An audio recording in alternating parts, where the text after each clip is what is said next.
अब clinical pharmacy है तो इसमें आपको पता होना चाहिए कि जो क्लिनिकल फार्मेसी है, जैसे हम कहीं इंटर्नशिप करते हैं, किसी के अंडर हम काम कर रहे होते हैं तो हम इंटर्नी होते हैं और हमारा ट्रेनर सिखा रहा होता है, तो एज़ इट इज़ सेम है ये, ठीक है। क्लिनिकल फार्मेसी में जो है हम बेसिकली प्रैक्टिस करते हैं बिसाइड्स द पेशेंट, ठीक है। हम पेशेंट के मतलब कि हमारी ट्रेनिंग हो रही होती है कि हमने पेशेंट को कैसे सेटिस्फाई करना है, कैसे डील करना है, कैसे उसको हमने फार्मेसी के मुताबिक जो है क्या रूल्स रेगुलेशन है उसको फॉलो करते हुए हमने पेशेंट को ड्रग्स के बारे में इंफॉर्मेशन देनी है, ठीक है। Practice of pharmacy at the beside of patient, ठीक है। पेशेंट्स के साथ हमने वहाँ पर जो है ना डील करना है पेशेंट को, ठीक है। बेसिकली जो क्लिनिकल फार्मासिस्ट है ना वो वर्क क्लोजली विद डॉक्टर्स, वो डॉक्टर्स के साथ, हेल्थ केयर प्रोफेशन के साथ काम करते हैं, ठीक है।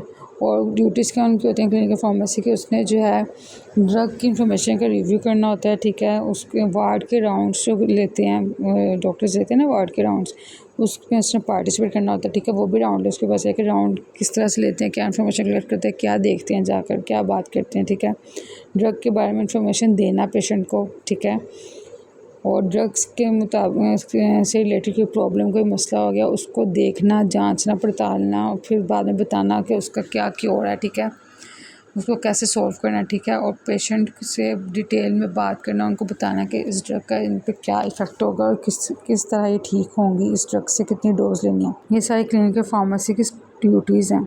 अच्छा, नेक्स्ट है ड्रग फार्मेसी। ड्रग फार्मेसी की आपको डेफिनेशन बस करनी है, ठीक है। इसमें क्या application of the sciences of drugs to legal issues, ठीक है। जो ड्रग्स की जो एप्लीकेशन है ना, उनके जो मेडिकल इसकी साइंस इस बारे में क्या कहती है लीगली तौर पर, जैसे मैं बताया कि फार्मासिस्ट खुद भी रिकमेंड कर देता है अगर प्रेस्क्रिप्शन ना हो तो, क्यों अगर रिकमेंड करता है पेशेंट को अर्जेंटली ज़रूरत है और लीगली जो एप्लीकेबल है, लीगली जो अलावा कि हम ये ड्रग रिकमेंड कर सकते हैं, ये भी लीगली लॉज होते हैं फार्मेसी के हमें ड्रग्स को रिकमेंड करने के, ठीक है। Application of the sciences of drug, ठीक है, टू लीगल इश्यूज़, ठीक है। लीगल हर ड्रग के जो साइड इफ़ेक्ट्स होते हैं और इंडिकेशंस, कॉन्ट्रा इंडिकेशंस मैंने आपको बताई, उनमें लीगली इश्यूज़ भी होते हैं कि ये ड्रग जो है, जैसे जो ड्रग ज़्यादा मदहोश करने वाली होती है तो वो लीगली एडवाइस नहीं होता कि हम लेने भी जाएँ तो हमें हमारा फार्मासिस्ट कहते हैं कि आपको डॉक्टर ने एडवाइस किया, हमें प्रेस्क्रिप्शन दिखाएँ, ठीक है। तो वो लीगली तौर पर उसका भी रिकॉर्ड रखता है कि फ़लाने डॉक्टर ने रिकमेंड की थी ये दवाई, ठीक है। और कल को कोई मसला हो जाए तो फिर उस डॉक्टर की पकड़ हो जाती है और फिर वो लीगली तौर पर फिर अदालतों के चक्कर काट रहा होता, ठीक है। तो ये forensic pharmacist engage in work related to litigation, the regulatory process and the criminal justice system, ठीक है। अच्छा, ड्रग्स के बारे में भी एक्ट होते हैं, ड्रग के भी लॉज होते हैं, ठीक है। तो आपने सिर्फ इसको इतना आपको बताना चाहिए कि application of sciences of drug to legal issues, ठीक है। न्यूक्लियर फार्मेसी क्या, न्यूक्लियर फार्मेसी में बेसिकली रेडियो एक्टिव ड्रग्स और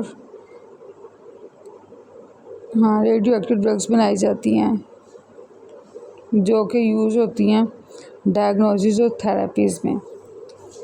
अच्छा, जो न्यूक्लियर फार्मेसी में जो हमारी प्रैक्टिस होती है, इसमें बेसिकली न्यूक्लियर केमिस्ट्री आ जाती है और फार्मेसी की प्रैक्टिस आ जाती है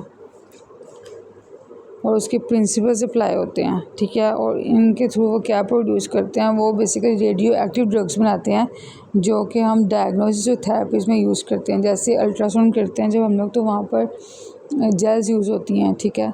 ये भी इसी के प्रोसेस में आके बनती हैं। फिर जो इंफ्रारेड रेज वगैरह, ये भी एक थेरेपी होती है, ठीक है। लेकिन हम जेल्स वगैरह पे जाएंगे क्योंकि उसमें कोई ना कोई केमिकल फार्मूलाज लगते हैं तो जाके वो मेडिसिन तैयार होती है। इंफ्रारेड तो लाइट एक लैम्प है ना, वो रेज हैं। लेकिन रेडियो एक्टिव ड्रग्स ये भी जो है ना न्यूक्लियरली रिएक्ट कर रही होती हैं, ठीक है। इन रेडियो एक्टिव ड्रग्स को हम न्यूक्लियर मेडिसिन और रेडियो फार्मास्यूटिकल भी कहते हैं, ठीक है। ये भी इनका सेकंड नेम है। आपको इतना पता होना चाहिए कि जो न्यूक्लियर फार्मेसी है ना, ये अप्लाई करती है प्रिंसिपल्स को और प्रैक्टिस ऑफ फार्मेसी को और न्यूक्लियर केमिस्ट्री को किस में क्यों अप्लाई करती हैं, क्या प्रोड्यूस करती हैं, रेडियो एक्टिव ड्रग्स बनाती हैं, किस लिए बनाती हैं, किस चीज़ में यूज़ होती हैं। रेडियो एक्टिव ड्रग्स डायग्नोसिस और थेरेपीज़ में यूज़ होती हैं, ठीक है। और इनको हम लोग न्यूक्लियर मेडिसिन और रेडियो फार्मास्यूटिकल्स भी कहते हैं।